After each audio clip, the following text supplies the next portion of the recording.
Assalamualaikum warahmatullahi wabarakatuh. Perkenalkan, nama saya Rahajeng Dwi Martani, Eskep NS MNS. Saya adalah salah satu dosen pengajar pada program studi S1 Keperawatan dan Profesi Nurse Fakultas Ilmu Kesehatan Universitas Pekalongan. Salah satu mata kuliah yang saya ampu pada program studi S1 Keperawatan dan Profesi Nurse adalah Keperawatan Kesehatan Jiwa 2. Keperawatan Kesehatan Jiwa 2 terdiri dari 3 SKS, di mana bobot 3 SKS dibagi menjadi 2 SKS teori dan 1 SKS praktikum. Mata kuliah Keperawatan Kesehatan Jiwa 2 adalah mata kuliah yang membahas mengenai asuhan keperawatan pada klien dengan rentang sehat jiwa, masalah psikososial, dan masalah gangguan jiwa melalui pendekatan komunikasi terapeutik dan juga terapi pada keperawatan jiwa.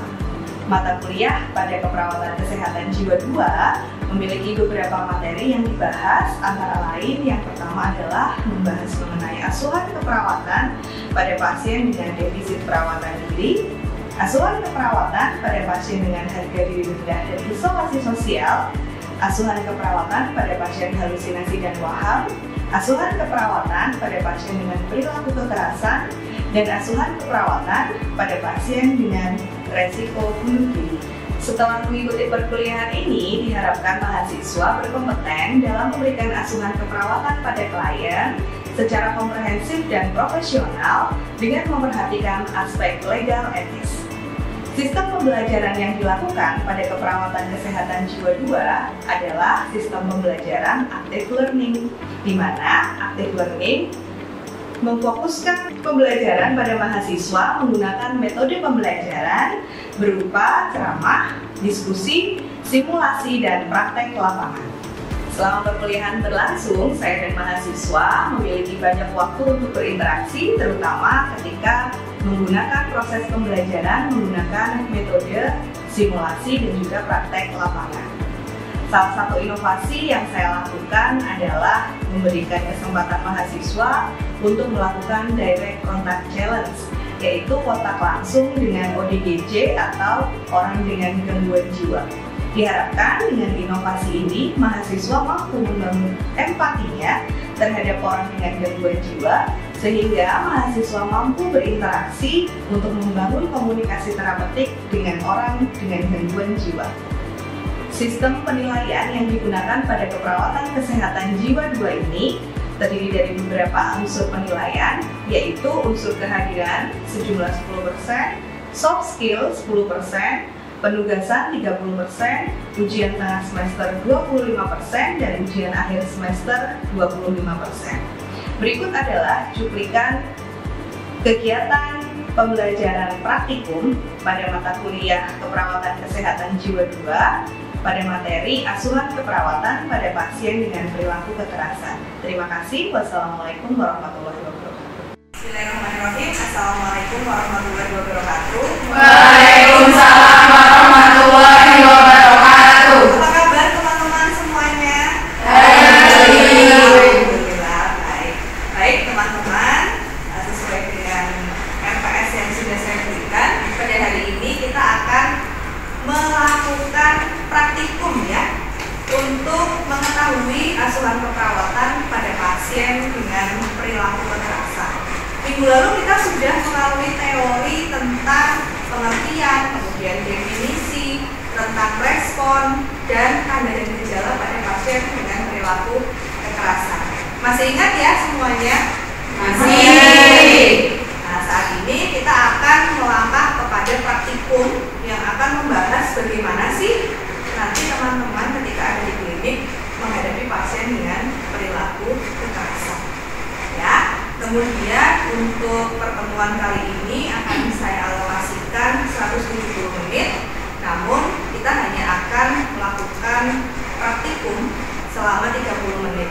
Kemudian sisanya teman-teman boleh melakukan pembelajaran secara mandiri.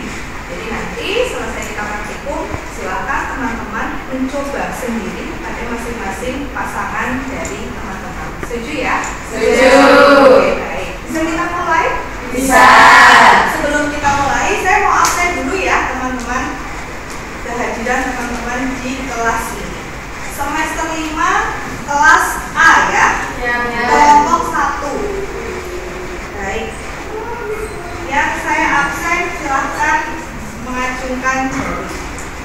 Dila Mulyaningsih, Dela Maria Anggraini, Tri Sekariski, Fiorentina Putri. Oke, baik. Semua hadir ya di kelompok 1. Baik, kalau begitu langsung saja saya mulai. Mungkin nanti setelah praktikum saya akan bentuk 1 orang untuk menjadi probandus.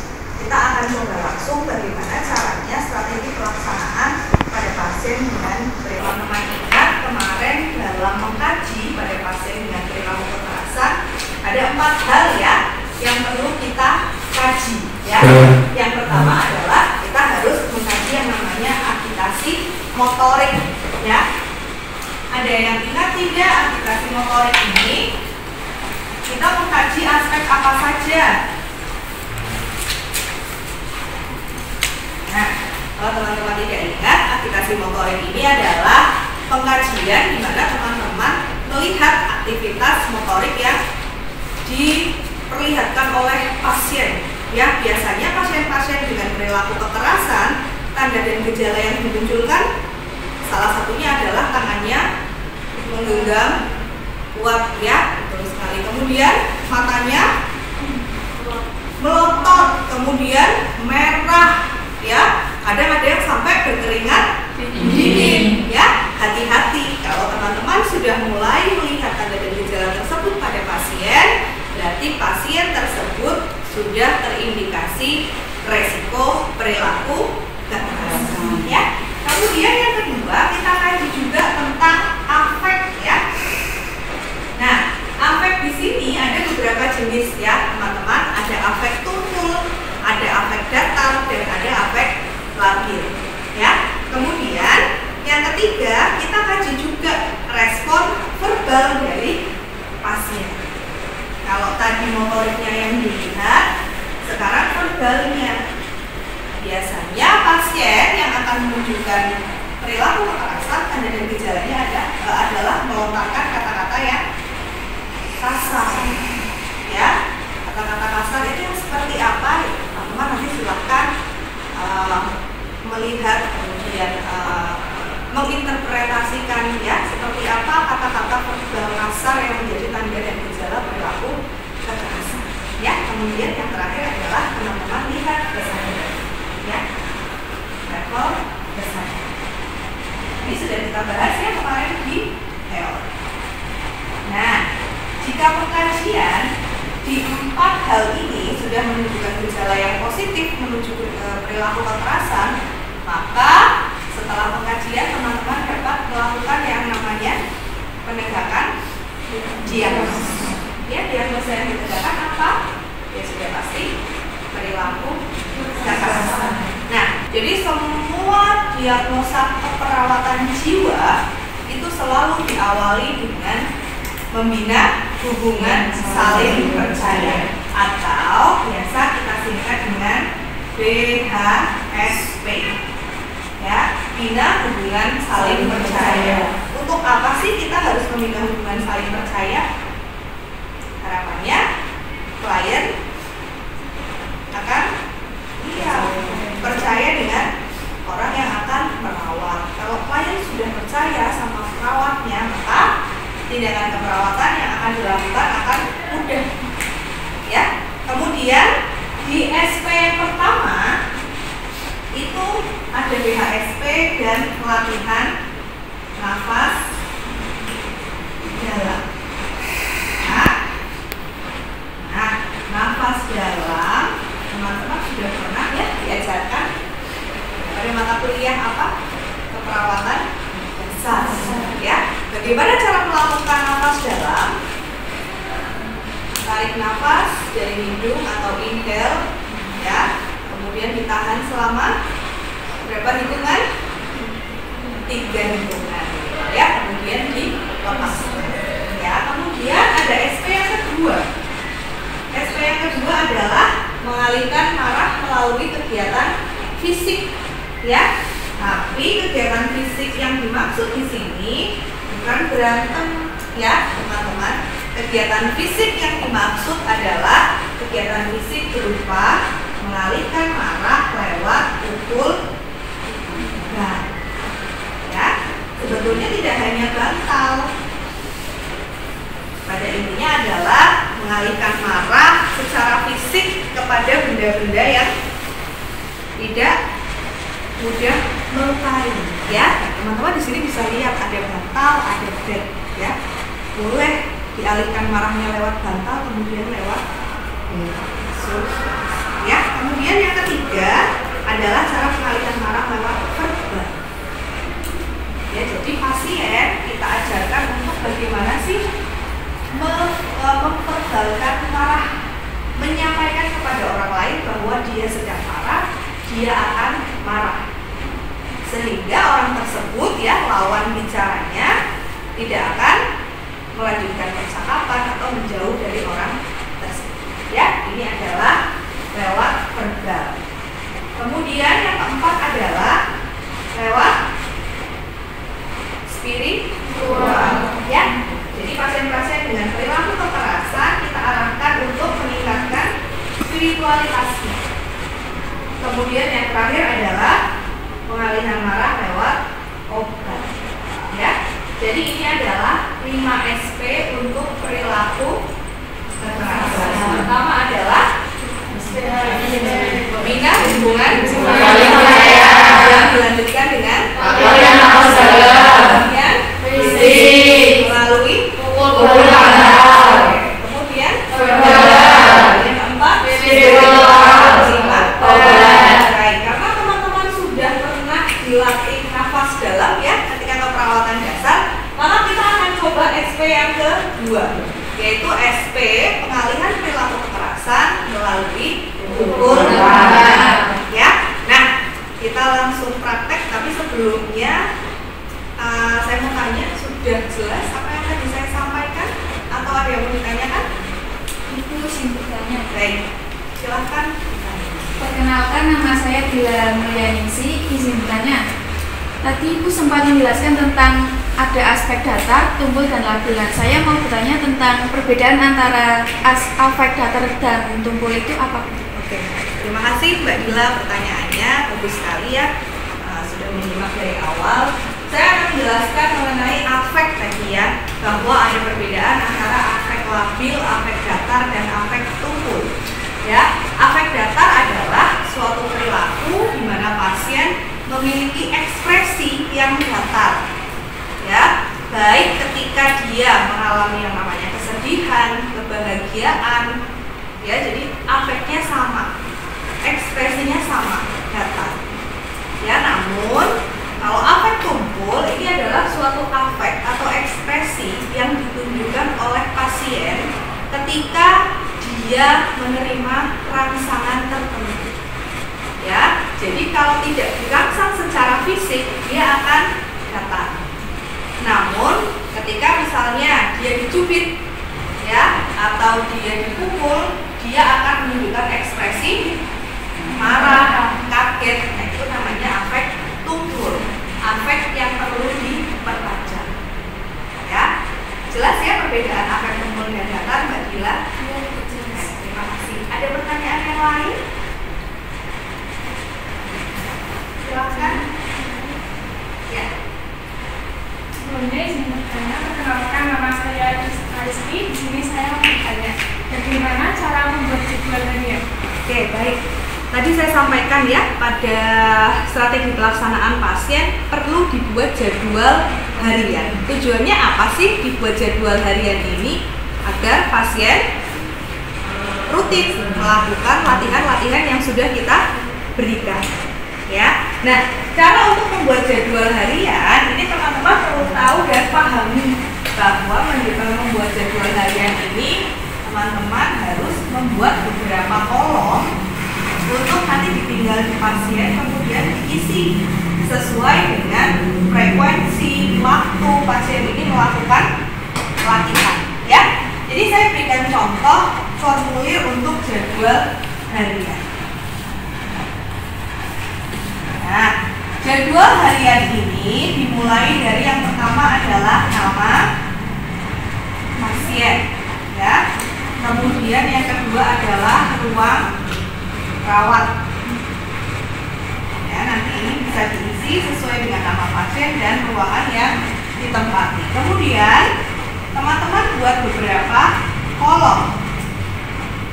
Nah, ini boleh diberikan nomor, kemudian jadwal, kemudian di sini kegiatan, kemudian di sini keterangan. Ya, nah, yang mengisi jadwal ini siapa? Yang mengisi jadwal ini adalah teman-teman atau perawat, ya. Jadi yang menjadwalkan adalah teman-teman. Contohnya nomor 1, jadwal diberikan sesuai dengan kesepakatan antara perawat dengan pasien. Misalnya ketika teman-teman tanyakan mau berlatih pukul bantal 1 hari berapa kali? 3. Misalnya pasien menjawab kapan waktunya, berarti pasien misalnya menjawab pukul 7, pukul 12, dan pukul 15. Ya, ini sesuai kesepakatan ya. Maka teman-teman tulis di sini. Kemudian kegiatan yang dilakukan apa? Latihan pukul bantal. Oke, pukul bantal. Ya, ke bawah sama. Kemudian keterangan diisi apa? Jadi pasien dalam melakukan pukul bantal ini hendaknya didampingi oleh perawat. Ya, jadi keterangan adalah menerangkan perawat siapa yang menyaksikan atau mendampingi. Boleh berupa tanda tangan. Ya, di 3 tempat. Begini caranya untuk membuat jadwal hari. Baik, ada lagi yang mau ditanyakan? Baik, silakan. Perkenalkan, nama saya Nurul Ledika. Saya izin bertanya, apa yang dimaksud dengan disorientasi? Oke, tadi saya sampaikan bahwa ada yang harus dikaji ya, namanya disorientasi. Nah, disorientasi ini adalah suatu kondisi di mana ada ketidaksesuaian, ya, antara yang dialami klien atau yang dirasakan klien dengan lingkungan sekitar. Ya, disorientasi ini terbagi menjadi beberapa. Yang pertama ada disorientasi waktu, ya. Jadi ada pasien yang merasakan bahwa waktu itu adalah siang, padahal saat itu secara orientasi waktunya adalah di malam hari, ya. Jadi antara realita dan yang dia rasakan berbeda. Itu namanya disorientasi, ya. Ada juga disorientasi tempat, ya. Jadi pasien merasakan berada di tempat yang berbeda, ya, dengan kenyataannya sekarang di mana dia berada. Ya, jelas ya? Jelas. Baik, ada lagi yang mau ditanyakan? Sepertinya cukup. Kita langsung ke praktek. Baik, saya butuh 1 orang mahasiswa. Siapa yang mau jadi relawan Probanus untuk membantu saya menjadi pasien? Silahkan. Jadi teman-teman perlu diperhatikan dalam melakukan strategi pelaksanaan pada pasien dengan gangguan jiwa. Yang pertama harus diperhatikan adalah kita dengan pasien itu harus selalu sejajar, ya. Jangan berada di posisi yang terlalu lebih tinggi atau lebih rendah. Kenapa? Karena posisi yang demikian dapat memicu perilaku kekerasan pasien. Ya. Kemudian seperti biasa, yang kita lakukan pertama kali adalah memastikan diri, ya, pre-interaksi, aman diri, ya, kemudian aman pasien dan aman lingkungan, ya. Terus teman-teman berarti masih ingat, kalau kita sudah meyakinkan bahwa kita aman diri, aman pasien dan aman lingkungan, maka yang kedua adalah kita cek alat dan bahan yang diperlukan, ya. Kemudian sebelum ngecek alat dan bahan, kita baca dulu rekam medisnya, ya. Oke, saya asumsikan rekam medisnya bunyinya seperti ini. Pasien Nyonya X, usia 30 tahun, mengalami diagnosa perilaku kekerasan. Saat ini pasien masih sering marah baik secara verbal maupun non-verbal, menghancurkan benda di sekitarnya. Pasien sudah diajarkan latihan nafas dalam, pasien sudah mandiri dalam melakukan kegiatan nafas dalam, namun rasa marahnya belum hilang. Maka pasien diplanningkan atau direncanakan untuk dilatih SP yang kedua, yaitu latihan pengalihan marah melalui bantal.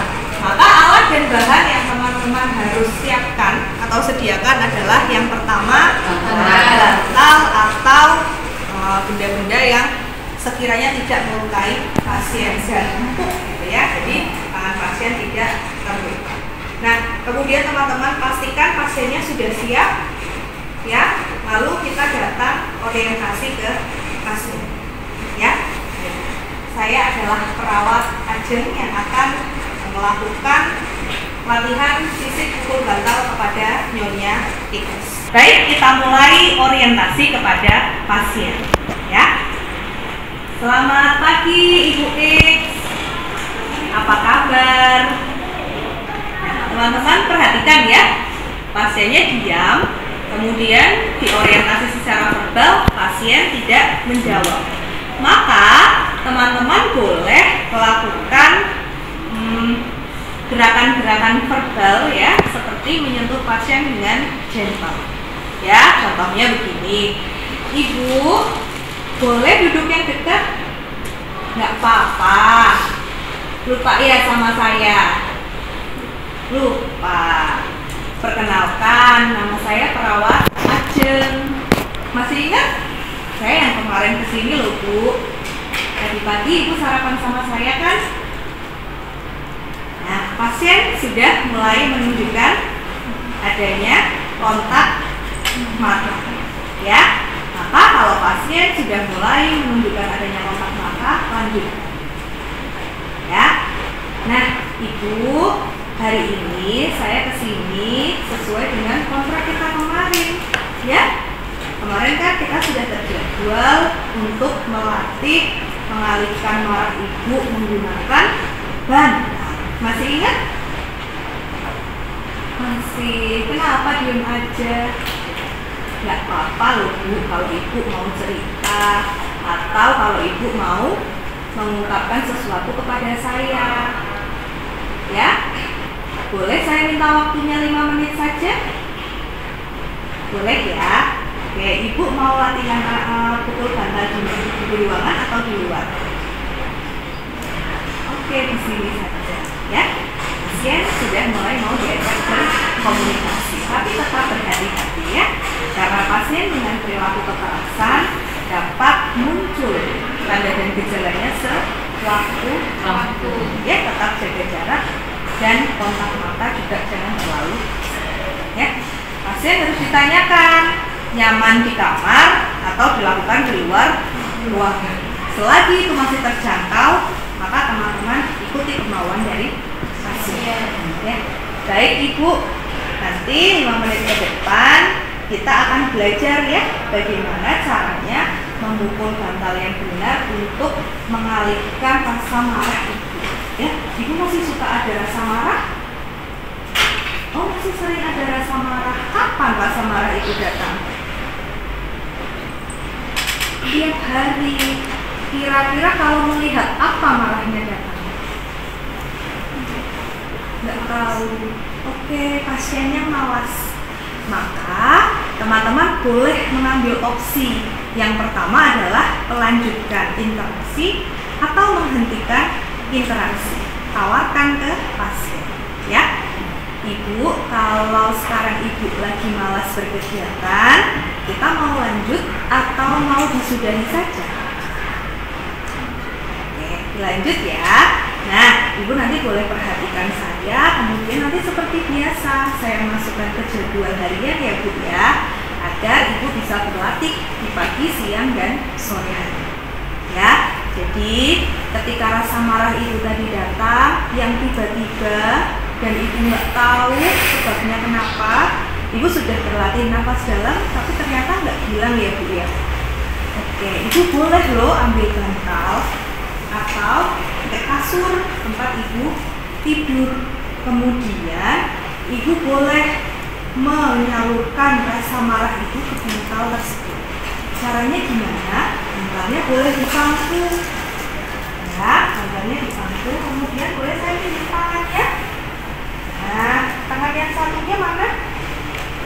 Nah, salurkan kemarahan Ibu ke tangan Ibu semua.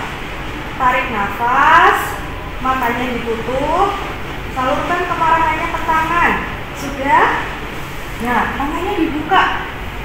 Kemudian pukul bantal sekeras mungkin berkali-kali seperti boleh dibuka matanya.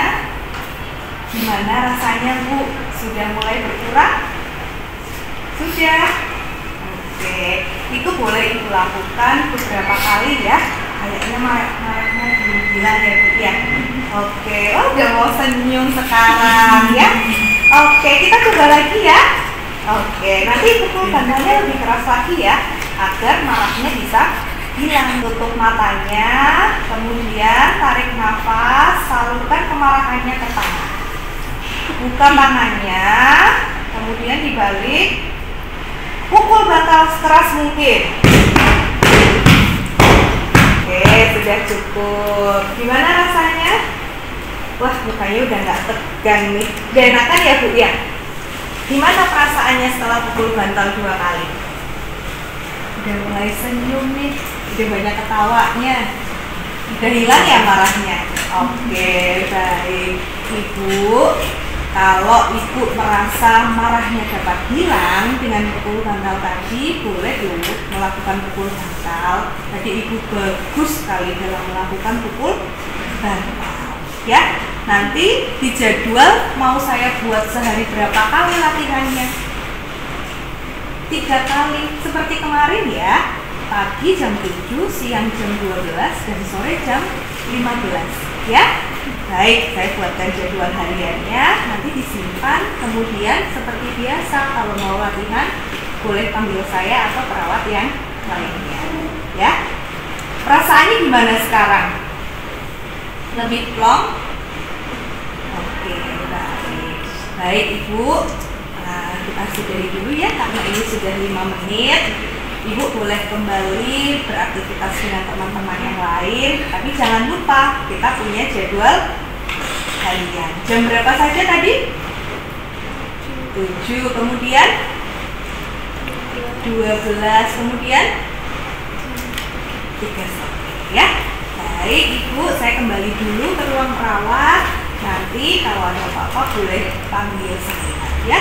Nanti sore saya akan kembali untuk memberikan obat sore buat Ibu X ya. Terima kasih ya Ibu X atas kerjasamanya. Saya ke ruang perawat dulu. Nah, begitu ya teman-teman dalam melakukan pemberian asuhan keperawatan ya. Pasiennya kooperatif sekali. Terima kasih sudah membantu saya. Nah, teman-teman yang lain nanti boleh mencari pasangan untuk melakukan apa yang tadi saya contohkan bersama dengan pasangannya masing-masing. Ya, saya akhiri untuk perkuliahan praktikum pada siang hari ini. Oh iya, sebelumnya ada yang mau ditanyakan? Sudah jelas ya. Teman-teman di sini bisa mengulangi apa yang tadi saya lakukan ya? Baik, silakan. Nanti akan dibantu oleh asisten laborat. Teman-teman jika butuh sesuatu untuk dipersiapkan, boleh nanti disampaikan kepada asisten laborat. Terima kasih atas perhatiannya ya teman-teman. Selamat siang, selamat melanjutkan pembelajaran selama 100